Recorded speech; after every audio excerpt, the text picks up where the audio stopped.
Hi everyone, welcome to the Learnplex. आज की इस वीडियो लेक्चर में मैं आपको मजीद एक अकाउंटेंसी कॉन्सेप्ट के बारे में बताऊंगी जो है convention of materiality. Mostly accounting में इस कॉन्सेप्ट को मटेरियलिटी प्रिंसिपल के नाम से भी देखा गया है। So please you don't get confused in it. इस कॉन्सेप्ट को स्टार्ट करने से पहले आपको एक चीज़ का पता होना चाहिए कि materiality principle full disclosure principle के टोटली अपोजिट है। टोटली ना सही, लेकिन कुछ हद तक उसे डिनाई करता है। फुल डिस्क्लोजर प्रिंसिपल क्या है, इसके बारे में मैं एक डिटेल वीडियो अपने यूट्यूब चैनल पे डाल चुकी हूँ, लेकिन मैं यहाँ इन शॉर्ट फिर रिपीट कर देती हूँ कि फुल डिस्क्लोजर कॉन्सेप्ट के अकॉर्डिंग जितनी भी ट्रांजेक्शन्स या इवेंट्स हमारे बिजनेस में हो रहे हैं, इधर के वो रेलिवेंट हैं या नहीं है, उन्हें हम अपने बुक्स ऑफ अकाउंट्स में या फाइनेंशियल स्टेटमेंट्स में ऐड करते हैं। अब इसकी रीज़न क्या है? इसकी रीज़न ये है कि वो चीज़ जो हम समझते हैं हमारे लिए रेलिवेंट नहीं है, हो सकता है कि वो किसी और यूज़र के लिए रेलिवेंट हो। अब यूज़र्स कौन होते हैं? यूज़र्स वो लोग होते हैं जो हमारी फाइनेंशियल स्टेटमेंट्स को यूज़ करते हैं। अब वो दो तरह के हो सकते हैं अकाउंटिंग में। वो होते हैं internal users and external users. Internal users कौन से होते हैं? जो इंटरनल ऑडिटर्स होते हैं, सप्लायर्स होते हैं या एम्प्लॉयज़ होते हैं, ऑनर्स होते हैं। लेकिन जो एक्सटर्नल यूज़र्स होते हैं वो स्टेक होल्डर्स भी हो सकते हैं, शेयर होल्डर्स भी हो सकते हैं या कस्टमर्स भी हो सकते हैं जो हमारी फाइनेंशियल स्टेटमेंट्स को यूज़ करके डिसीजंस लेते हैं। यहाँ पे हम देखते हैं कि मटेरियलिटी प्रिंसिपल क्या कहता है। This is completely opposite to the full disclosure. जैसे मैंने अभी बात की कि ये कंसेप्ट फुल डिस्क्लोजर्स के टोटली अपोजिट है। Items having insignificant effect are irrelevant to the users. वो चीज़ जो इनसिग्निफिकेंट है, यानी जिस चीज़ को अगर आप छोड़ दें या कंसिडर ही ना करें तो कोई फ़र्क नहीं पड़ता। आर इररेलेवेंट यानी कि उस चीज़ की कोई वैल्यू नहीं है यूज़र्स के लिए। शुड नॉट बी डिस्क्लोज, उन्हें डिस्क्लोज नहीं करना चाहिए या उन्हें बुक्स ऑफ अकाउंट्स में या फाइनेंशियल स्टेटमेंट्स में ऐड नहीं करना चाहिए।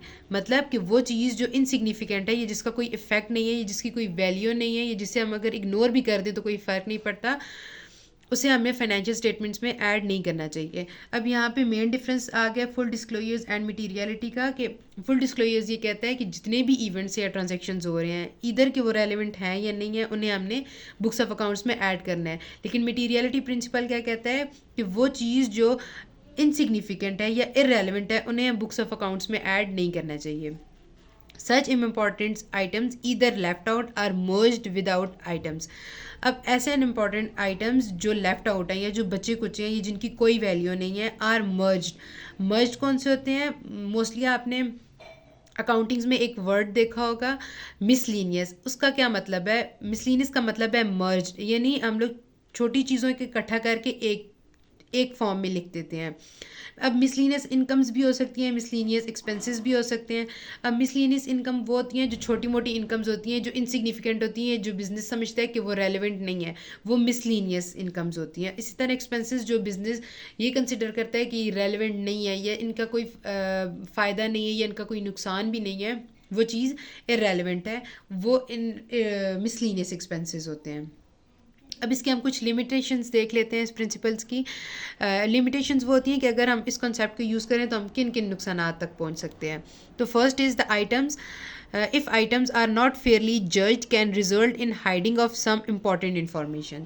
अगर जो अकाउंटेंट है उसने जज ही नहीं किया कि फेयरली कि कौन से आइटम सिग्निफिकेंट हैं और कौन से आइटम इनसिग्निफिकेंट हैं, दोनों में पहले डिस्टिंग्विश भी करना पड़ता है। अगर उस पर्सन ने दोनों के दरमियान फेयरली डिस्टिंग्विश नहीं किया तो इस केस में ऐसी इंपॉर्टेंट इन्फॉर्मेशन को हाइड किया जा सकता है जो सिग्निफिकेंट है और बुक्स ऑफ अकाउंट्स में मिसिंग है। Next is it should be noted that what is material. Material मतलब what is important for one may be immaterial for other. मतलब हम उस चीज़ को भी जहन में रखना चाहिए जो हम समझते हैं कि इम्पॉर्टेंट है लेकिन वो किसी और के लिए इम्पॉर्टेंट नहीं है। अब जो चीज़ ऑनर देखना चाहता है वो इन्फॉर्मेशन सेपरेट है और जो चीज़ एक कंपेटिटर देखेगा वो और है। ये जिस तरह गवर्नमेंट हमारी फाइनेंशियल स्टेटमेंट्स को देखेगी उनका पॉइंट ऑफ व्यू अलग होगा, तो हर एक यूज़र अपने हिसाब से अकाउंट्स को देखता है। Understand?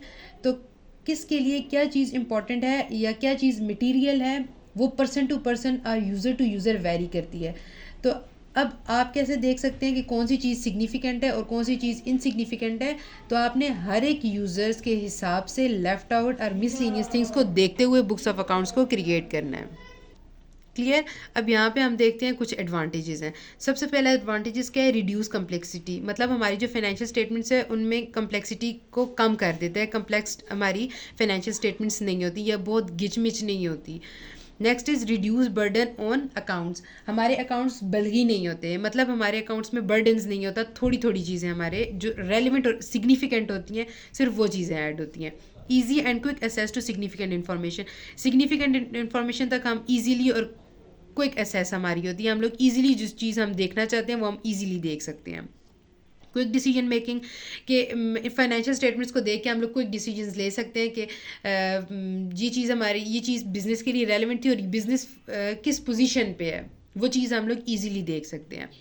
So that's it for today's topic. I hope you understand this topic, and if you have any query, comment down. See you in the next video. Bye bye.